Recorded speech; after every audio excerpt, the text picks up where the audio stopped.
1-aprel seshanba kundagi birinchi natijamiz Jo'rabek, ikkinchi natijamiz Shoiraxon, uchinchi natijamiz Jasminaxon, to'rtinchi natijamiz Rohilaxon.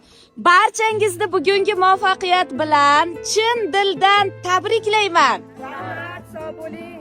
Instruktor Hamidaxon jamoasida qaysi ustozda tayyorgarlik ko'rdingiz? Fayoz ustozda. Fayozbek, Bobirbek. Ustoz Bobirbek, ustoz Fayozbekda. Rohila sizchi? Ustoz Bobirbekda. Jasmina? Ustoz Fayozbekda. Bu nafaqat sizni yutug'ingiz, balki Bobur ustoz, Fayoz ustozni ham yutug'i. Aynan bizni jamoani tanlaganingiz uchun instruktor Hamidaxon jamoasi bugungi yutug'ingiz bilan chin dildan tabriklaydi. Rahmat Shoira, xursandman tanlov uchun. Yaqinroq turib oling Jo'rabek. Aynan bizni jamoani tanlaganingiz uchun rahmat.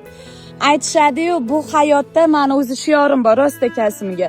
3 ta narsada adashmasa hayotimiz go'zal bo'ladi. Birinchi, to'g'ri umr yo'ldosh tanlash, chunki bir umr o'sha inson bilan yashaymiz. To'g'ri kasb tanlash, chunki bir umr o'sha kasb bilan biz shug'ullanamiz. Va eng muhimi, to'g'ri ustoz tanlash kerak hamma sohada. To'g'ri tanlov uchun, bizni jamoani tanlaganingiz uchun yana bir bor tabriklayman do'stlar. Imtihon markazidan qaytyapmiz. Oldinda Shoiraxon, Rohila, Jasmina.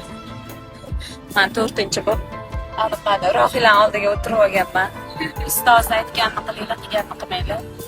Orqada 3 kishi ketish kerak, 4 kishi mumkin emas.